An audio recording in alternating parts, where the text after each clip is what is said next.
Let's resume the meeting.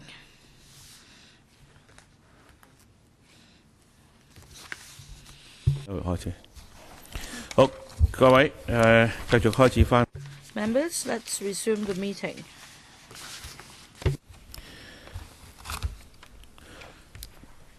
好，我哋委員會喺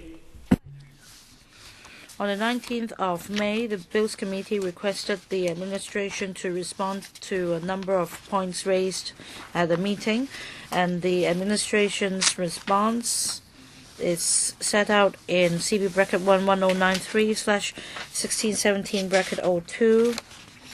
And perhaps let me invite the Deputy Secretary to walk us through the paper. Thank you, Chairman. After the last meeting, the Secretariat has forwarded a list of issues to us, altogether 14 questions. I recall, last week we responded to these issues.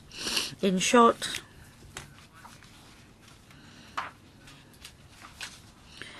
there was a point on the amendment, the role of licensed plumbers. And just now, when we responded to the deputations, we already explained that the licensed plumber can play different roles. He can be a worker, he can be somebody in the supervisory role giving instructions, he can also be somebody managing the works without getting physically involved in the works. And because of the role of licensed plumbers, they may be involved in different process. And correspondingly, we have introduced different requirements. Shall I go through all the 14 points? Right, yes. Not word by word, but at least succinctly. Now, I just explained the first question on the role of licensed plumbers. I explained that because of different natures of work and different responsibilities, we have therefore different requirements. And when the licensed plumber is somebody who is not physically involved in the works but is only responsible for management, the statutory defense available to him, comparing to him as a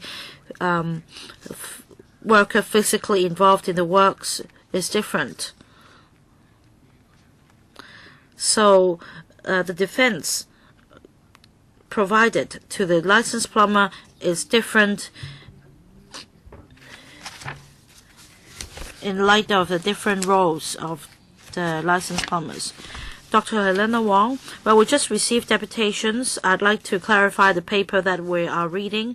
Last time we asked the administration to give us a concept on the different responsibilities of developers, contractors, etc., and when this will be implemented, the timetable, and the administration has been, it seems, quoting from the paper.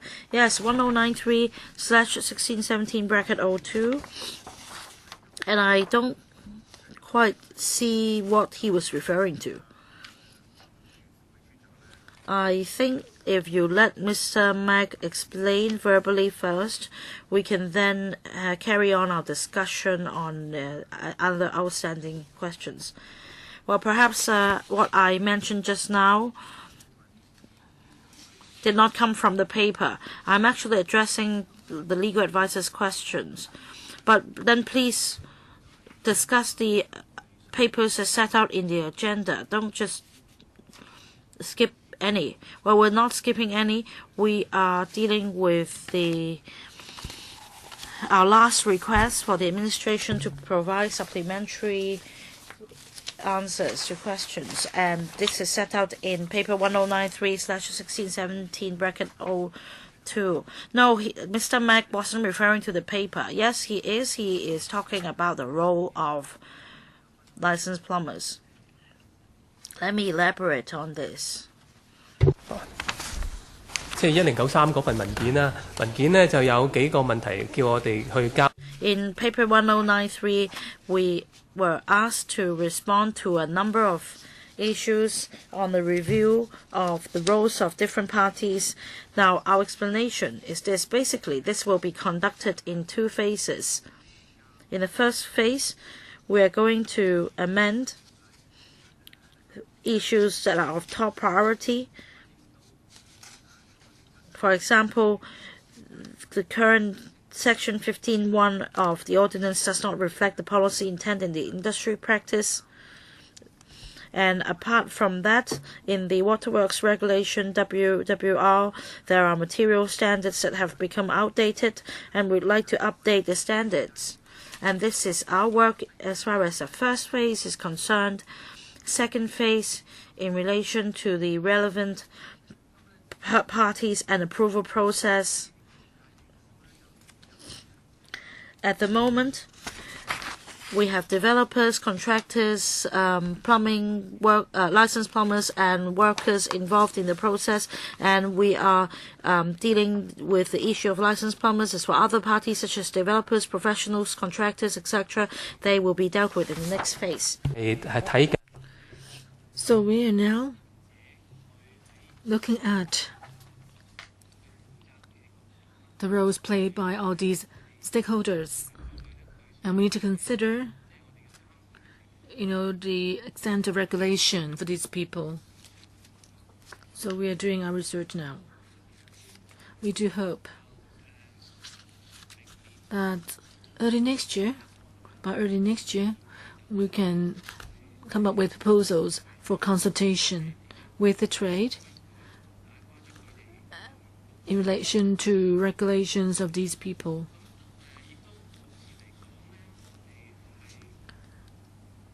And right now, as for the workflow, we basically rely on guidelines, including those issued by the Construction Industry Council, WSD. So we need to rely on them to help the trade in the request for approval by Water Authority. We also review the current practice and see whether we need to incorporate the guidelines into the ordinance. And yet, let me stress,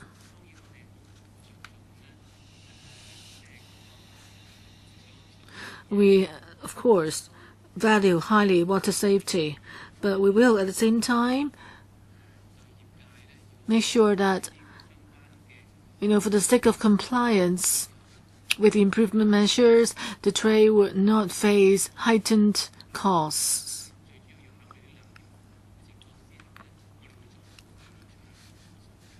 So we're going to unveil proposals later on for consultation, as I just said. DS. So in other words, the review of professionals, developers, contractors, and so forth, and the potential responsibilities. You are saying that early next year, the government would submit proposals. Yes, we will have proposals made for consultation with the trade early next year. Yeah, it's for consultation with the trade, not for consultation with electrical. Yes. When? After the consultation, what will happen? When would you submit the proposals to electrical? Well, the consultation period can be short or long. It really depends on the outcome of the consultation, and we do hope that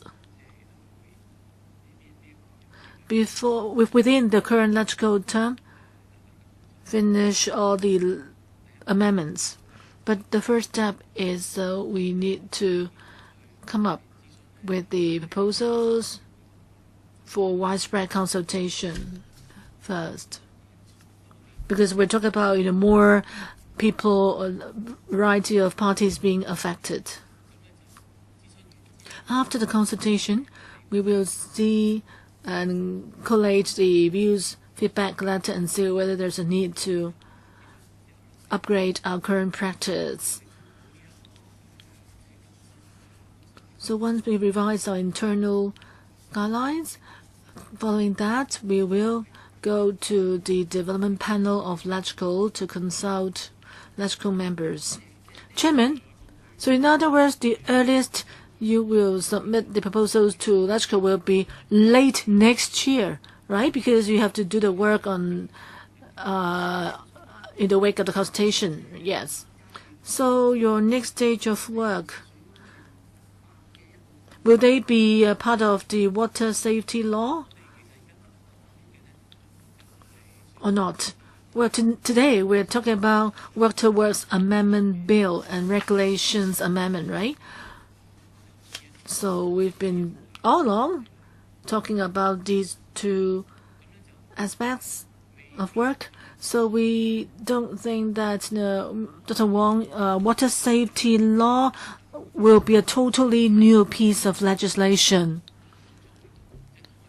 So that would be different from Waterworks Amendment Bill, even though they are related. But what we're doing now is separate from having a water safety law. So will the Development Bureau devise a water safety law, or do you think that's really beyond your remit? All along, our Bureau adopts an open attitude towards water safety law. We are carrying out some study now on the water safety law.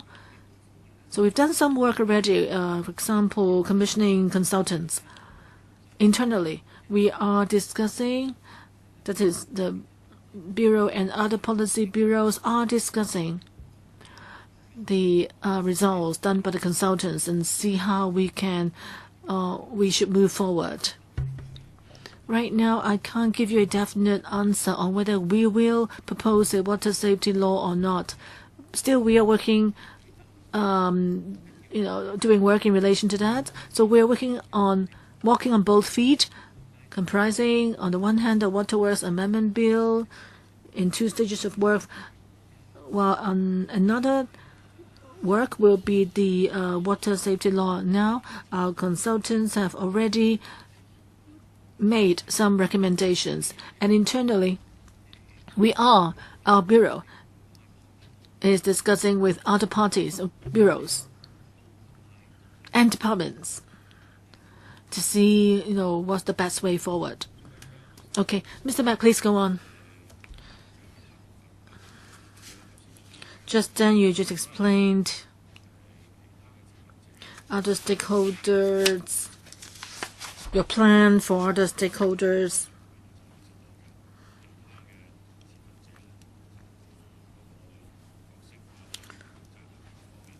Their roles, responsibilities, and so forth. 建議俾業界諮詢，就估計可能。And you're going to have consultation early next year, and you may submit plans to electrical late last year. Okay, how about materials and parts? Yes, as Chairman just mentioned, plumbing materials right now, in our first stage of work, we are, under the Waterworks Amendment Bill for the standard of plumbing materials, we are upgrading them. Our next stage of work is such that we are considering authorizing the Water Authority to issue technical guidelines or code of practice for the trade, so that the upgrading of materials can align with changes in or advancement in technology. Because now every time the materials are upgraded,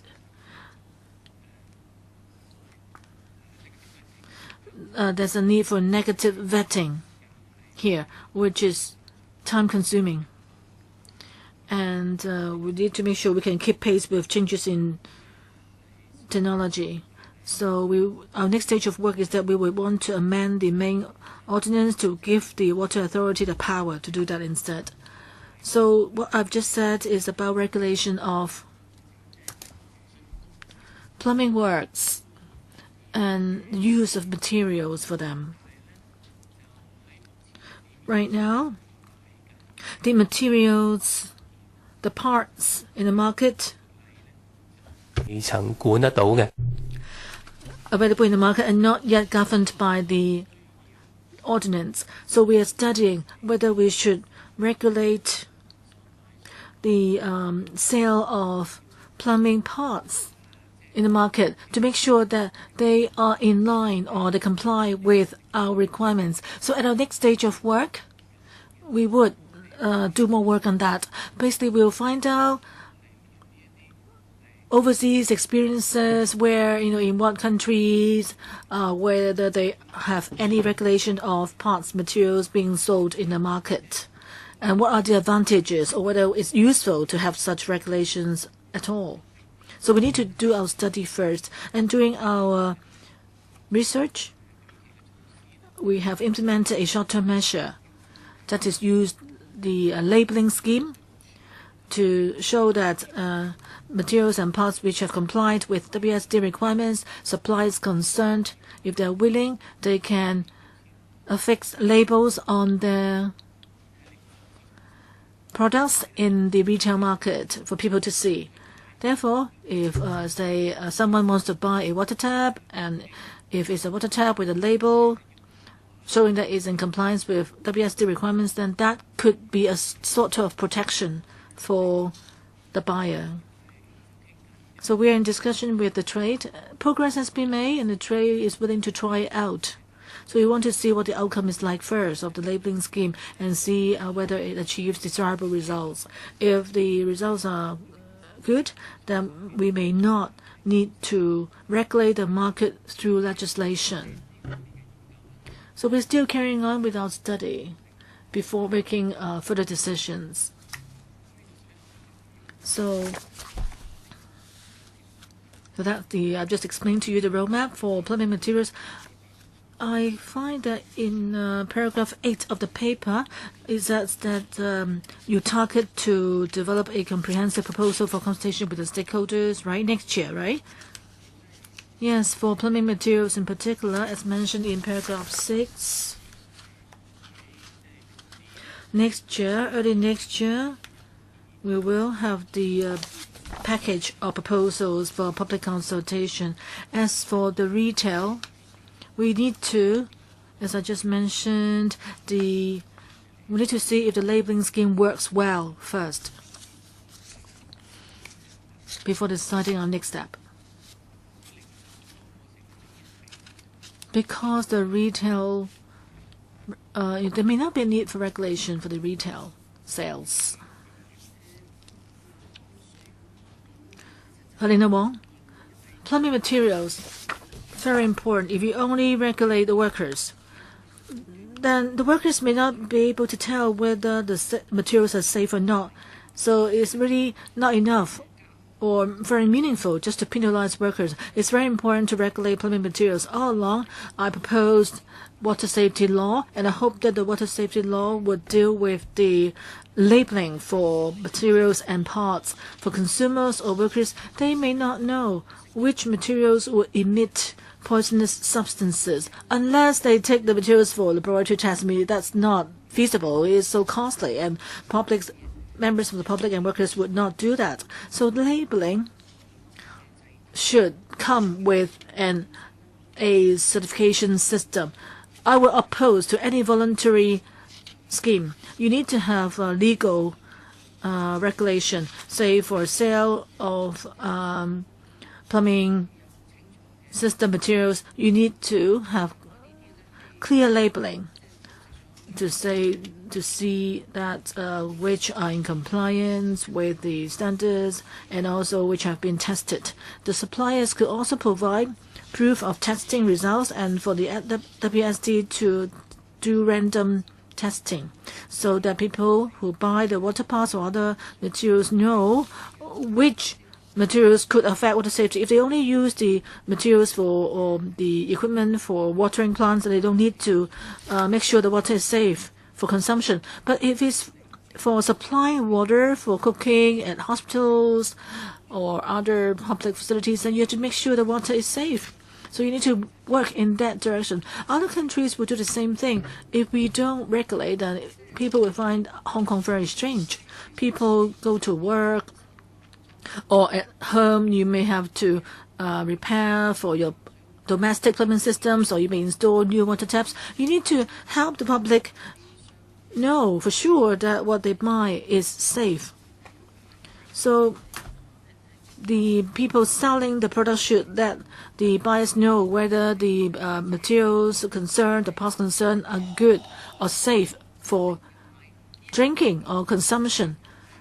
So you can say, okay, the blue level or the blue label means it's safe for consumption, or other colors means that they are not good for consumption. So you have to let the public differentiate between materials or parts that are safe for water consumption, so the workers and the public would know. 呢啲嘅工程或者買一啲咩嘢。 So that they know what materials to buy or how works can be carried out. Deputy Secretary. Let me respond to that. At present, the Water Supplies Department randomly inspects the products available in the market. After giving approval to some materials, the WSD conducts random inspection and tests on products available in the market which have been approved to make sure that they're still in compliance. As for the point I mentioned just now, in the retail market, for example, if you go to a metalware store to buy parts, basically, at the time of purchase, it is unsure what it will be used for.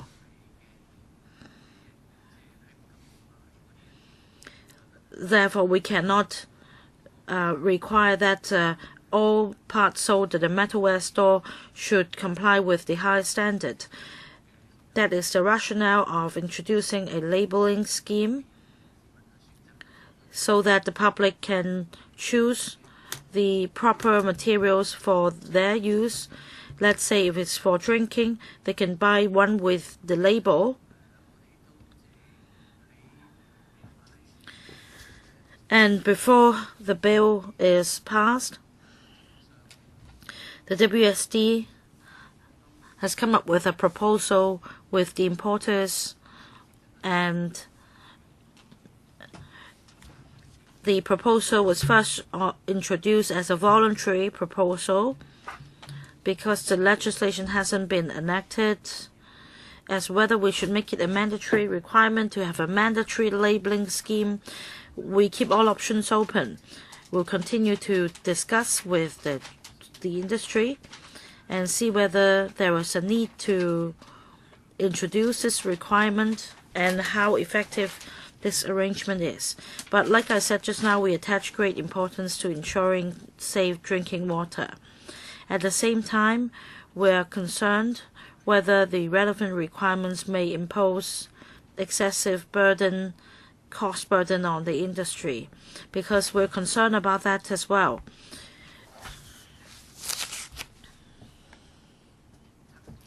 We hope that through the pilot scheme as mentioned, we can have an idea of how much additional cost is involved and whether the pilot scheme is effective. We need to gauge all these issues before we set our way forward. And on regulation of materials, something more needs to be done. Well, around the world, not many places impose these requirements. There are such requirements in Singapore, but not in many other countries. No, Germany also has the requirements. Yes, true, but not many countries. That is why we need to sound out the situation with a pilot scheme first. Well, Chairman, if we're really concerned about the safety of drinking water, we need to take the issue seriously. Don't just always talk about the cost of the industry, because the Water Supplies Department is not doing business in the industry. I think the prime consideration is that the products available in the market should not undermine public health, and you therefore need to differentiate materials for the supply of drinking water and non-drinking water. We're not concerned about water not supplied for the purpose of drinking because it doesn't undermine public health, whereas for the other way round, I think that consumers and those undertaking projects should be clear what the materials are for. If you're always thinking about the interests of the industry, then you should not be in charge of water supply. You should work under the Commerce and Economic Development Bureau. While you talk about compliance check, then I ask whether you have been following up on the compliance situation, and you mentioned that this may undermine the business environment, etc. Well, you should work for commerce and the commerce and industry sectors instead of the government, because as a government official, you should be the gatekeeper. We're not, of course, trying to destroy people's business, but the primary concern is that you need to have proper gatekeeping to ensure that drinking water is safe. You need to prevent a repeat of an incident of water being contaminated. How many sellers of sanitary ware do we have in Hong Kong? I think that less than 10. So you can all put your heads together and come up with a solution. Just tell them what other countries are doing, countries that are concerned with the safety of drinking water. Just take preventive action. Tell them, otherwise they will be in bigger trouble. If you manage this part properly, then you won't need to inspect every premises to see what has been installed. You need to tackle the problem at source and start gatekeeping there. And of course, once works are completed, you need to keep them in view. There should be such a mechanism. At the same time, about plumbing materials and the labeling scheme, I think this is the source of the problem. You need to manage it properly. I think the administration has heard your view, but again, this is not something that can be dealt with under this bill. The proposal has yet to be finalized, I understand. I understand that the Deputy Secretary has heard your views. Mr. Pt2, I also like to respond to this point as well. Pursuant to what Dr. Helena Wong said, I think that the public is gravely concerned about this lead-in-water incident, and this bill is consequent to that. But it doesn't mean that the plumbing materials themselves are wrong. It's the wrong application of materials. It's not the case that the materials are themselves not up to standard. The crux of the matter is that the leaded materials are used in the wrong place. But anyway, Dr. Wong's point is that we need to ensure a safe supply of water in Hong Kong. I want to point out that, let's say, for the public buying parts themselves, they may not be as discerning. But there aren't many products for procurement by the public. They may just wish to buy a fancy water tap. So mostly we're talking about the water tap. Now, whether the water tap is made of materials suitable for the supply of drinking water, just now the Deputy Secretary already explained that random inspection will be conducted. Yes, this is necessary. But of course, water is not stored for a long time in the water tap. Unless the water tap is made of arsenic, the passage of water along the tap is just transient. So instead, we should be more concerned about water pipes, because water is stored in the pipes. There are also copper alloy pipes wrapped in PVC, and the purpose is to make sure that the quality of water will not be affected. We have just a number of major importers of PVC wrapped galvanized pipes in Hong Kong, and I think that there are suitable guidelines, BS standard or EN standard. And for those professional suppliers, if they do not have test reports, they cannot even take up any housing department projects. I think, of course, the department can step up inspection, whereas at the front line, we're talking about landlords and owners or general public who are unfamiliar with the different parts. They may only buy water taps, the tip of the whole chain. So the possibility of water being contaminated at that point is low. Anyway, I think that you need to step up inspection if need be, prepare some reports for our reference to reassure us. But since I represent the business sector, I want to emphasize that each time, each legislative exercise will bring about an increase in cost for the sector, but then as businessmen, they will not just stand to incur losses. Most of the time, the cost will only be transferred to consumers. So you should bear this in mind as well. Deputy Secretary, would you also like to brief us on the next response to item E? I'd like to correct Mr. Peter Shill's point. Excessive lead in water in public housing estate, the cause is leaded pipes. Well, if there is a problem with the pipes and the water taps, then there will be more contaminants in water, and that is why we need to regulate water pipes as well as taps, as you mentioned.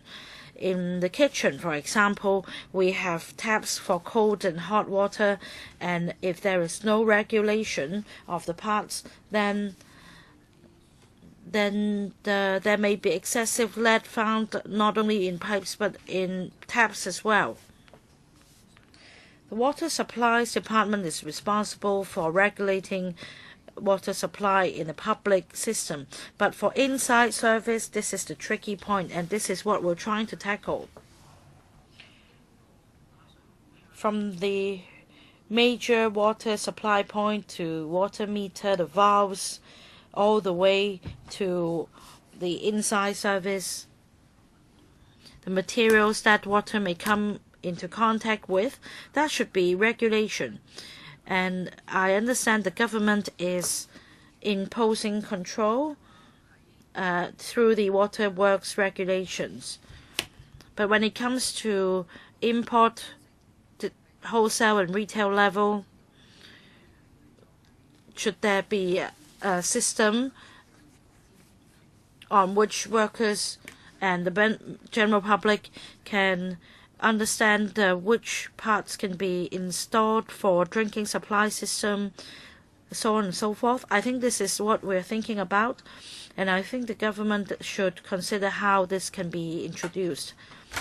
I wish members to note, but let me respond to your point. I emphasize once again, for the lead in water incident, leaded materials should not be used for soldering pipes.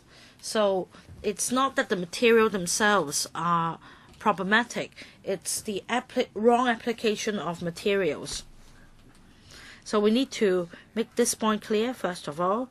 Second point, just now Dr. Helena Wong talked about lead water stored in pipes, but as I understand, the cause of this incident was caused by leaded or solders, not the pipes themselves. Can the administration clarify this point? Let me take your question. As mentioned by deputations, for Kai Ching and Kwai Yun estates, the Water Supplies Department took out a trunk of the water pipes for inspection and found that the pipes installed were not of the brands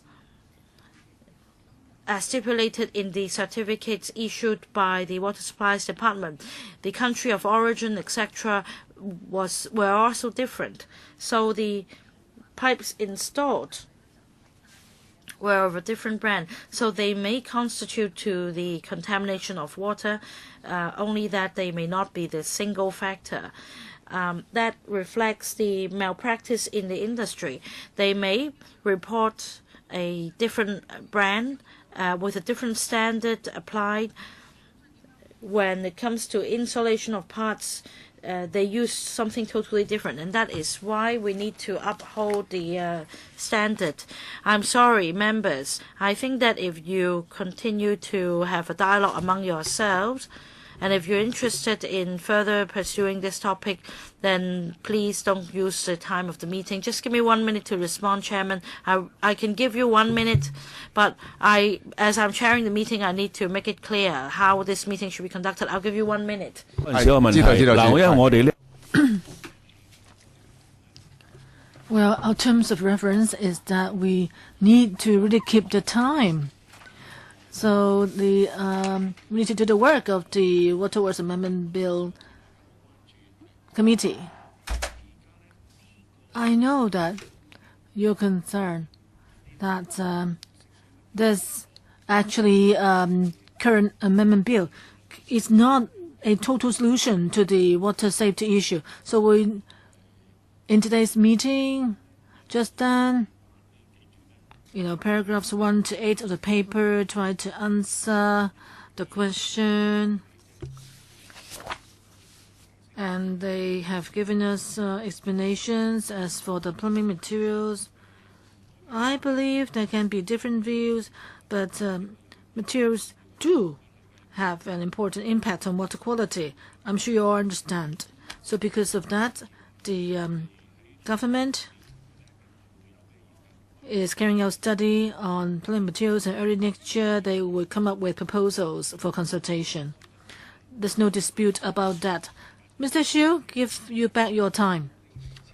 I just want to clarify things. The entire lead and water scandal is about use of wrong soldering materials in a case.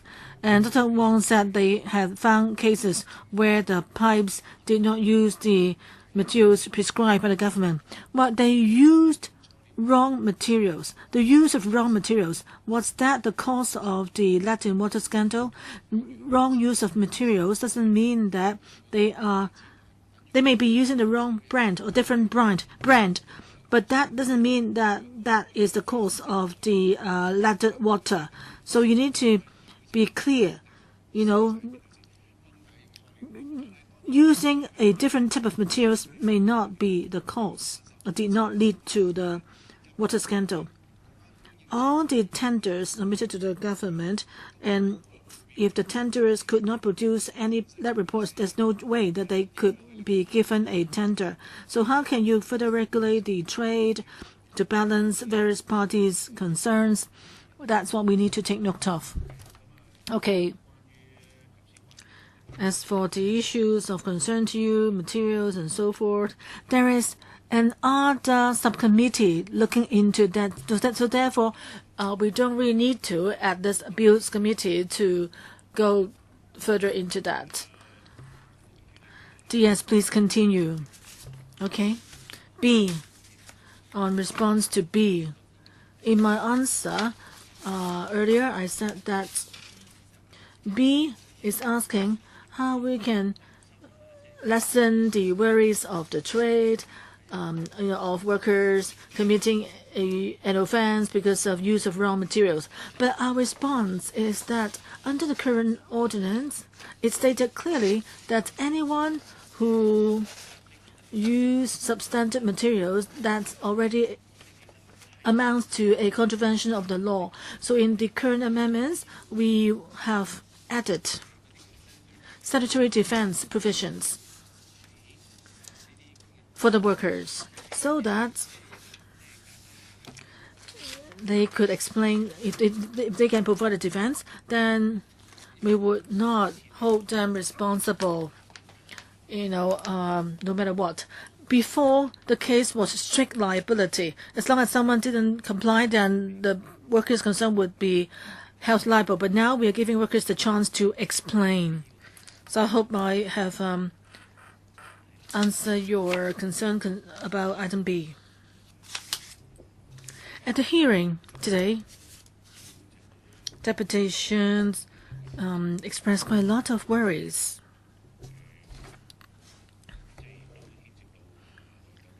And it's about, for example, whether it should be 6 months after discovery of a breach of law.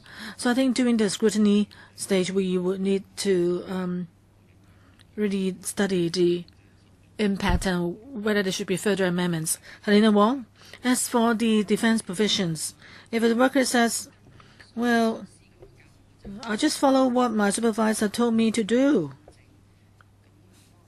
that they want to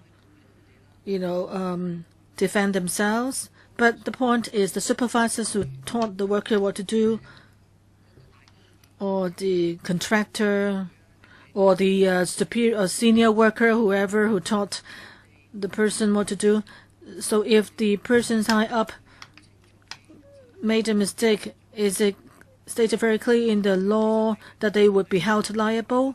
Yes, Yes, in the way that it's written now, it includes the LP, contractors, skilled workers who are responsible for supervising the work and the workers. So people at different posts, their liabilities, they would bear different liabilities. So Dr. Wong just then said that, say, if the semi-skilled workers gave the instruction to a worker to use leaded materials, if he made that instruction, then, well, okay, even if we found that leaded materials was used, which is of course non in compliance with the requirements, if we found out that the worker used the material, so theoretically speaking, that worker contravened the law, but he could provide a defense that's saying that it was his supervisor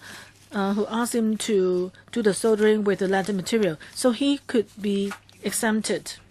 So when the person who asked him to use the leaded materials knowingly, then that person would be held criminally liable. But this morning we have seen, concerns about difficult situations because, for example, the main engineer, developer, who are not being dealt with in the amendment bill, and they're not mentioned at all in the amendment bill. So even if the supervisor says that, okay, please install these pipes and so forth, but the supervisor didn't buy the materials. He didn't ask that those materials be used for the plumbing. So even if, as shown in the scandal, the LP said that he didn't buy the materials, and even some materials were prefabricated elsewhere. So who can you chase? And who could you hold accountable? Because you're not regulating the materials now. We are going to regulate the use of materials, but the worker didn't buy the materials. I understand your point. Right now, LP, they know a licensed plumber would know what the law requires, and they should have the technical skills and know what are qualified or standard materials. Right now, I know our current proposal doesn't deal with the roles of engineers, contractors, or even developers, stakeholders like them. But we will deal with them at the next stage. Right now, LPs should have the knowledge to differentiate between standard and substandard materials. But a helpless situation is the developer had bought the materials for them. So should the LP accept the project or not? Or should he turn down the project? Mr. Mack, theoretically speaking, the LP should comply with the law and do what's allowed for or allowed by the law. If he knows that the batch of materials does not meet legal requirements, he should not use those materials for the project. And he should indeed, even if he didn't buy the materials himself, he should, he's responsible for telling the party concerned what are the right materials to use, because only he knows. So he does have the responsibility. So our current proposal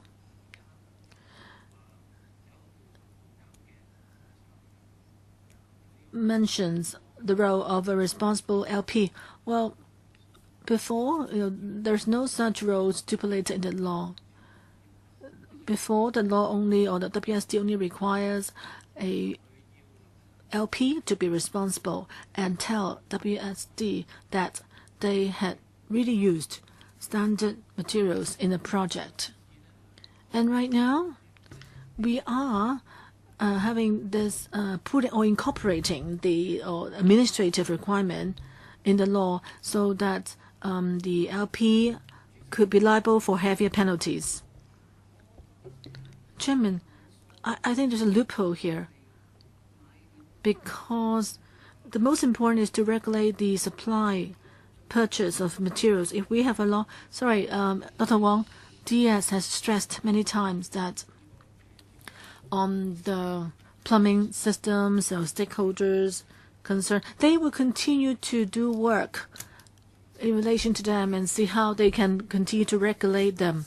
So, Chairman, is the government planning to, after the amendment bill is passed, propose further amendments or introduce a new piece of legislation? Well, he has told us the timetable already. He said early next year they would submit proposals, and late next year they will submit the proposals to LegCo. Through amendments to. That means after you've passed this amendment, you further amend it. So why not we add extra provisions to the bill now, amendment bill now, to regulate contractors and materials, to make sure that the materials supplied do not violate the are not what's allowed by WSD. Why don't you introduce extra provisions now so the LP would know what he could held accountable for? If he had, he could then be in a position to tell the contractors what materials he would use.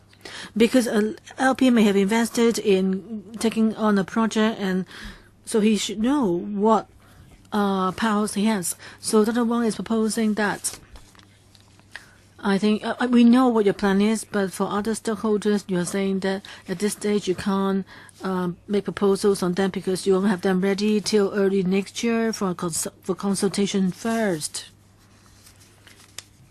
So late next year, it won't be late next year when you can propose to LegCo the legislative amendments. But Dr. Wong was saying that.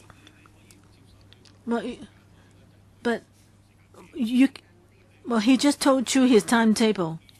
I think what you suggested is even before the comprehensive amendments are ready, maybe now what we're scrutinizing, the current amendment bill, maybe we can move further amendments to it so that at least we can address, yes, we can pave the way for more comprehensive laws future. At least if you incorporate additional provisions, you can show the government's determination to tackle the issue. Because if people see that there are loopholes in your amendment bill, then it's difficult for members to vote for it later on. Mr. Mack, yes, I think during this clause-by-clause scrutiny stage, we can see what we can do. Let me say, however, during the past consultation, if we had not included the stakeholders we just mentioned, and if we, while scrutinizing this bill, incorporate the clause about the stakeholders, and then the trade may have different opinions. Jim, I don't agree. You are talking about regulating things that are not legal. You have given approval. You're supposed to give approval to what's allowed to be used. So you're now just making it clear what should not be used. So you want to get the permission, the stakeholders' consent on what should not be allowed by law, or what is already not permissible by law. Well, so we'll see during the scrutiny stage where or how we can make further amendments. Okay, maybe we'll ask the legal advisor to note if we want to regulate the supply of materials, where can we bring in mentioning of contractors. So please provide the legal advice for us. Legal advisor. Well, I want the member to think about the specific details of your proposal before I consider where it can be included. But I ask members to pay attention to the scope of the bill. You may not move an amendment which falls outside the scope of the bill, but please just consider my first suggestion. I think that when it comes to the clause-by-clause scrutiny stage, we can further consider your suggestion. I think if we just make some very general comments, make general requests, then we need to consider, first of all, whether it's within the scope of the bill. You need to first get this thing clear up first. I think Deputy Secretary at the same time has heard your view, and maybe he can go back and see how this can be addressed. Mr. Pt2. Thank you, Chairman. I'd like to pick up on the last point for the non-skilled workers in the future. They may be held criminally liable. I want to know whether in actual operation this is feasible. And also there is a time frame. Let's say if I asked you to do certain things and then your colleague does something else, perhaps after 6 months, after a year, you may still remember the verbal instruction. But after a number of years, if you want to argue about the instruction, it may be an endless argument. But it may be impossible for us, the supervisor, to shoot a video of the instruction and the materials given. Otherwise, it will just be endless quarrel, one version against the other. I think the administration should consider it carefully as well. But anyway, I also agree that after all, you need to be able to exert pressure and be able to analyze whether the materials are right or not. It may be the main contractor, the subcontractor, or the licensed plumber. I think that all these parties are capable of checking the materials, but whether we should engage all the parties is another matter. At least there should be one party involved which is capable of determining whether the materials are right.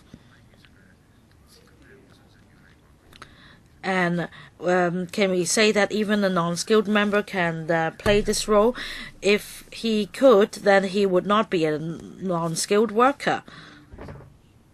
Let's say if the worker received instruction to do certain things and then later on it is found that the instruction given at the outset was wrong, then there was a mistake, then what should happen? Usually, when it comes to soldering materials in the construction site, the workers will not use the materials of someone else's. Even if the materials are borrowed, you would make sure that it's the same materials. I think that in this lead-in-water incident, this was the cause. If the frontline workers get involved because of this bill, this will affect new blood joining the industry. If you think about what happens in the future, it will be impossible to argue with your employer, and you don't know when the offense will be discovered. Let's say if the worker was then 20 years old and if he then becomes 35 when the offense is finally discovered, then it will be impossible to make an argument. Well, we have had lengthy discussion on this issue. I just want to supplement one point. Well, let's say for the odd job non-skilled worker, if he said that he only acted according to instructions, then the burden of proof, if the worker were to be prosecuted, would fall on the department. That is, the department must prove that the worker was lying. And that's the duty of the prosecution. It is difficult. Inquiries would have to be made, and there must be evidence that the worker was lying deliberately before this stage is reached. In fact, for our proposed amendment, as I said many times, we seek to give a statutory defense to these workers. Without the amendment, it is a strict liability offense. The only thing that matters is whether the worker has done it or not. But now we are offering a statutory defense. Then let me take another perspective. If a non-skilled worker deliberately or as a prank used materials, well, maybe for a prank or for convenience, use some other materials in contravention of the employer's instruction, then years later when the offense is discovered, then definitely the worker would deny what he has done, and then the supervisor would be held responsible, and that would really be something very wrong. Of course, to instigate prosecution, we need to gather evidence, and we cannot just make a general comment. It depends on the merits of the case. Still, I want to emphasize that it may be problematic to hold the supervisor liable because it's one version against another. I think the crux of the matter is materials. I won't say Dr. Helena Wong is wrong. I think the crux of the paper is about materials. How do you make sure that the real materials are installed? If you can ensure that, there would be lesser chance that anything would go wrong. That is, you need to make sure that the right materials are brought onto the site, because if when workers perform their work, they would use the materials available on the site. So we need to make sure that the right materials are available on the site. I don't know whether you can implement administrative measures, because the legislative exercise may be more difficult. So how can you make sure that the materials transported to the site are right? I think the Deputy Secretary can answer your question, and it's clearly set out in the paper. The Water Authority is empowered to issue code of practice or technical memorandum to make sure that the pipes and other parts are up to standard. As to when this proposal will be finalized, we're not going to repeat it. I think that this has already been mentioned. I think that indeed we need to safeguard the safety of drinking water, and all stakeholders should be aware of their responsibilities. And on the point of materials, I think that your views have been expressed, and perhaps the Deputy Secretary can further walk us through response to item C. This is exactly about the safety of drinking water. Thank you, Chairman. Earlier, I mentioned our work on ensuring safety of drinking water, and as I mentioned, we have conducted some studies, and within the department we are discussing between departments and bureaus whether or not we need to legislate on drinking water safety, and we are deliberating on the issue. We hope that a proposal can be floated as soon as possible.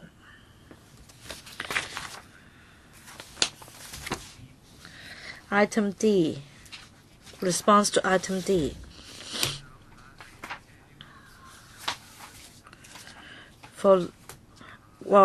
It refers to how, under the supervision of a licensed plumber, the person carrying out the works can carry out the works properly. Our response to this issue is as follows. about the mode of, or about the practice of plumbing works, as mentioned just now, it has been adopted in the trade for decades. And in April this year, when the Construction Workers Registration Ordinance took effect, we implement the designated worker for designated trade arrangement, which also adopts a similar approach of workers carrying out works under instruction and supervision. And this also applies to plumbing works on construction sites. That is to say, we're in June, and this arrangement has been implemented since April, and this arrangement is in force now. And since April, the Construction Industry Council has conducted inspection, and according to the designated trade for designated workers arrangement, in particular for works carried out under instruction and supervision, things have been smooth. So we believe that in terms of plumbing works, we will have a similar experience. That is to say, once this bill takes effect, we don't foresee a major problem. For the CIC, guidelines are available for the person giving instruction and performing supervision how his job should be done, under what circumstances should instruction and supervision be given, and we'll also draw reference from the CIC's guidelines in drawing up our guidelines for the plumbers and the skilled workers compliance. We again don't foresee a major problem. Well, this meeting should be adjourned at 12:45, and I'd like to remind members that the legal advisor raised some questions and wrote to the administration on the drafting matters of the bill, and the response is CB-11115/1617-01. The legal advisor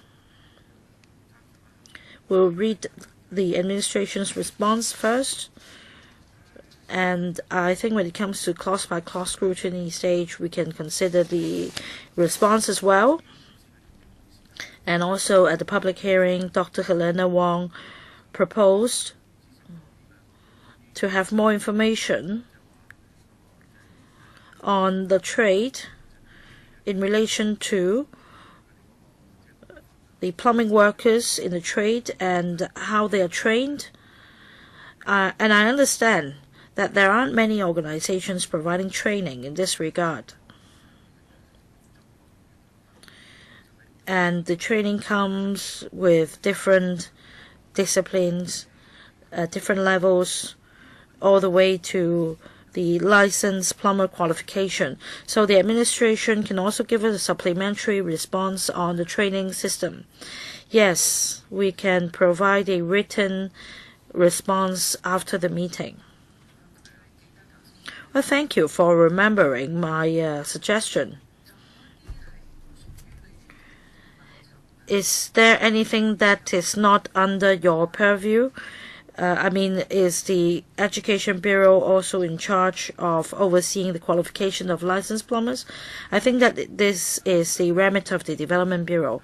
Well, for example, the VTC also provides training, but I understand that it is in close liaison with the trade, so I think that they should have comprehensive information and give us a good report. Yes, in terms of the training, examination for qualification, promotion prospects, and what training for what plumbing works, because we may be dealing with the professional workers later. Well, let's wait for the written response first before we pursue this line. The next meeting is scheduled for the 19th of June 2017, 10:45 Monday, next week. Thank you.